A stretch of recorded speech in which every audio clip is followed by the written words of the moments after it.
Oh no, the leopards are eating my face. How could I have ever thought the leopards would eat my face?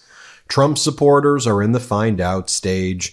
A record number of Latino men who voted for Trump are now finding out that Republicans are openly talking about putting them in concentration camps. You're just finding that out now? Also, patients are complaining about their benefits being cut after voting for the guy who's cutting their benefits. Take a look at this post right here. I know we try to keep a lot of politics out of this subreddit. I just don't have anywhere else to rant about it.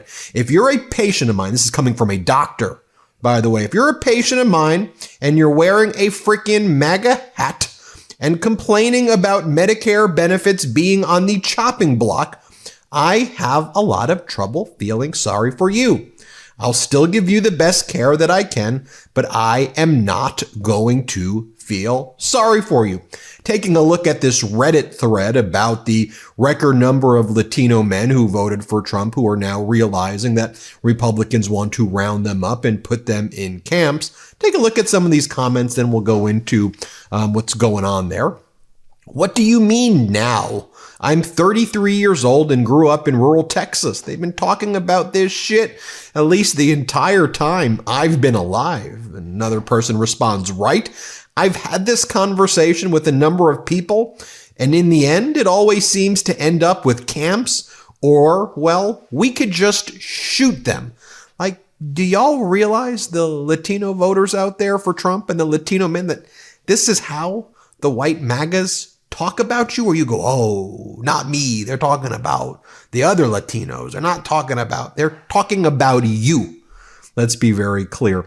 This commenter wrote, I joke all the time that if Jesus ever actually did return, he would be murdered by some nutjob Texan, MAGA, crossing the southern border and buried in an unmarked grave somewhere on the Rio Grande.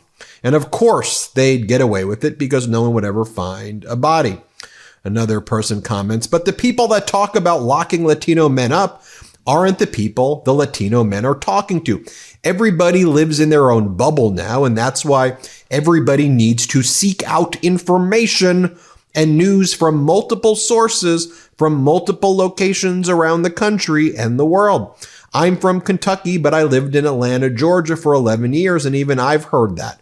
But I don't get all my information from a singular source, to which this next person commented, they voted for this. I'm thrilled they are living with their decision. I'll pause there. I mean, personally, this is where I am torn because I don't like people finding out that they're about to suffer. I don't want people to suffer. Even people who voted, maybe that's just me, even people who voted against their interests.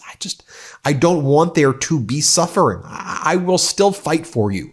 I will still be on the front lines when they are rounding you up like they say they're going to, fighting for your rights. I will. But you are finding out now, aren't you? And why now? This next person writes, I grew up in rural Kentucky. I can't even count the number of times I heard middle and high school age kids talking about rounding up all the you-know-what and taking care of them. Here's another commenter who writes, look, if you aren't lily white, you aren't white enough. And even that's not good enough if you aren't also Christian and conservative. I don't know how all these people with backgrounds from South America and India ever thought that they could fit in with these racists. And then someone responds, racist tends to be pretty dumb, to which someone else responds, they thought their hatred of women would align with the good old boys. And I can go on and read comments, but they're mostly like that. Pull up this article from Salon. This is Trump's America now. MAGA diehards jumpstart a new year of political violence. There are already calls for vigilantes to round up brown folks to imprison in camps by Amanda Marcotti, senior writer, great writer. Donald Trump isn't in office, yes, but his fans are already getting excited about hurting and stealing from people of color. Last week, Mother Jones reported on a letter circulating through Lincoln County, Oregon, calling on locals not to wait for Trump officials to start the promised mass deportations, but to take action for themselves. Quote, sit in your church's parking lot and write down the license plate of brown folk. The letter instructed schools, as you wait in line to pick up the kiddos or the grandkiddos, if you see brown folks, record the plate. Your neighborhood, you know where the brown folks live in your neighborhood. Again, record their license plate.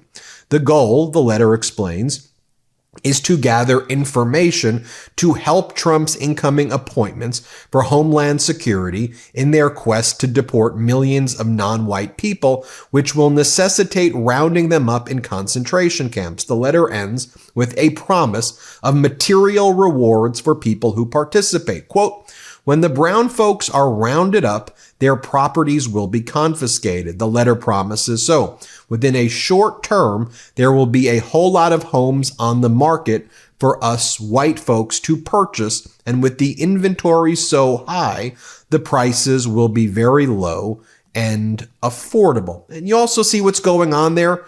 Trump's cabinet is made up of private equity bros who are the ones who are responsible for the lack of supply in the housing market. Why? Because they buy up and commoditize the supply of homes. They suck up all the supply, they hold on to it, they rent it out for inflated rates, they package them together, and they sell them as securities. Previously mortgage-backed securities, and now you can package all of these homes together and you could sell them and project an income stream from renting them out or for whatever. But what the Trump and MAGAs have riled up their base, and you see it right there, is that the reason that they're not getting the housing that they think they're entitled to is because immigrants or brown folk, not even immigrants, just people who are of brown skin color, that they're the reasons that they don't have housing. So they want to get brown people rounded up so that they can steal their homes. Okay? Meanwhile, Donald Trump says he loves the poorly educated, while Elon Musk is saying that because Americans, probably the same type of people who wrote this letter in Oregon, who are circulating that around, and letters like that we're seeing around the country, Elon Musk is saying, and Vivek Ramaswamy are saying, these people are dumb. These white American MAGAs are idiots and they are dumb. That's what Elon Musk and Vivek are saying. Thus, we need college-educated people because the MAGA base ain't educated. They're stupid, is what, again, Elon Musk, not Benson, Elon Musk and Vivek Ramaswamy. So we need a more robust H-1B visa program to bring in talented engineers from India. Do you see the sleight of hand right there? Oh, and we should abolish the Department of Education to keep you white MAGA folks stupid. And that's what we're going to do. We're going to abolish the Department of Education and try to make everybody dumb so you don't see what we're doing. Going back to this article from Salon, this promise by these MAGA groups are having strong echoes from history. When Jews were kidnapped from the Holocaust during World War II, it was common for their Christian neighbors to ransack their homes, steal everything, and enrich themselves. Quote, they raided Jewish people's homes, businesses, and offices in search of valuables, reads the Holocaust Museum's online exhibit, which includes pictures of people going through piles of stolen goods and selling off looted valuables. It's unclear if the letter writer knows this history and finds it inspiring, or if they are unconsciously recreating the Nazi past. Either way, the main takeaway is whoever is behind the letter doesn't want to sit back and let the Trump administration do their own dirty work. They believe the MAGA masses can be harnessed to help in a vigilante fashion. The brown shirt impulse has always been a part of Trumpism, the article says, as we saw with the rise of the Proud Boys, the Oath Keepers, and other paramilitary gangs during the first Trump administration. By the way, you have Stuart Rhodes, the leader of the Oath Keepers, involved in the January 6th insurrection. Trump is promising to pardon January 6th insurrectionists. So will he pardon Stuart Rose. Enrique Tarrio, the leader of the Proud Boys, is imprisoned as well for his work in his crimes in connection with the January 6th insurrection. Will Donald Trump pardon Enrique and Tarrio as well? We will see. Tarrio was at the White House on or around December of 2020, taking photos from around the location of the residence in the White House. Take a look at this. Earlier this month, police in Colorado arrested Patrick Thomas Egan, 39 years old, accusing him of assaulting TV reporter Jaron Alex, who has Pacific Islander heritage. Witnesses say Egan followed Alex in his car for 40 miles, yelling, "Are you even a U.S. citizen?" This is Trump's America now.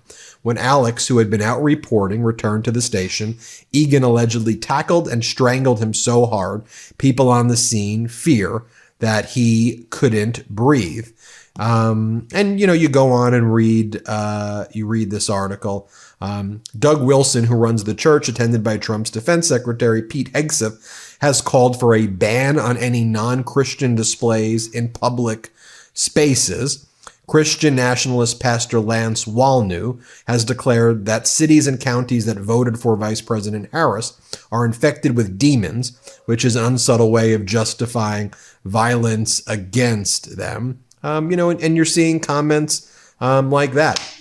So, to all of the Latino men and Latinos who voted for Trump, and Indian men, or just whoever you voted for Trump, this is a shock to, or are you still going, no, he's not coming for me. They're not coming for me. Seriously? You just found out the leopards ate your face. The leopards ate your face. Hit subscribe. Let's get to 4 million. Thanks for watching. Love this video? Make sure you stay up to date on the latest breaking news and all things Midas by signing up to the MeidasTouch newsletter at MeidasTouch.com/newsletter.